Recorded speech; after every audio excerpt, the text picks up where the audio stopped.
Flamurtari zbret edhe zyrtarisht në kategorinë e parë. Në një ndeshje ku duhej vetëm fitoria, blonjatët barazuan 1-1 me Teutën, duke rënë kështu tashmë një kategori më poshtë.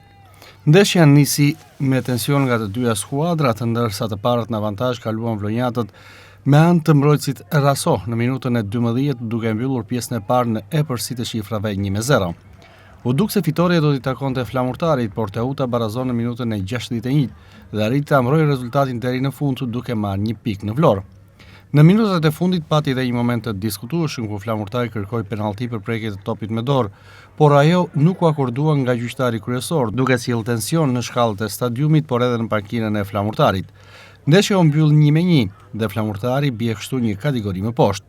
Pas ndeshjes, trajneri i Flamurtarit Andi Riba ishte dukshëm i mërzitur, duke theksuar se tashmë do të mendohet për sezonin e ardhshëm, ndërsa trajneri i Teutës u shpreh se ekipi i tij mori atë që kërkoi në Vlorë. Drejt Flamurtari rani kategori më poshtë, një se meritonte këtë lloj gjëje, por siç e shikoni dhe ju me këtë lloj arbitrash është pak e vështirë të pranosh realitetin, sepse me një dorë të hapur e kam parë të gjithë.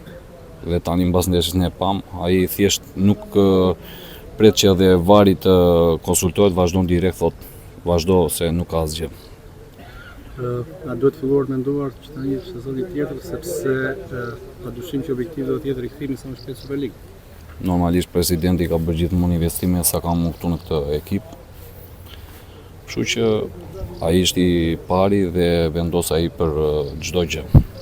Ndikoi arbitri sot në ndeshje rezultatin final? Po normalisht, sepse ju e pat gjithë që një penallti në minutën 93 ai nuk tenton që të presi as varin, por një sekondë thot vazhdoni lojën. Që keni kërkuar në Vlorë një barazim që mund të themi në 99% apo 100% mban në kategorinë e Superligës. Jo, besoj se kemi dhe ndeshje në fundjavë që është shumë vendimtare për ne. Momentalisht jemi në vendin e 9, kështu që nuk kemi siguru do të thosha asgjë akoma. Kështu që me të thënë drejtën vije keqar dhe për Flamurtarin, sepse është një qytet me traditë dhe ka një skuadër të mirë do të thosha.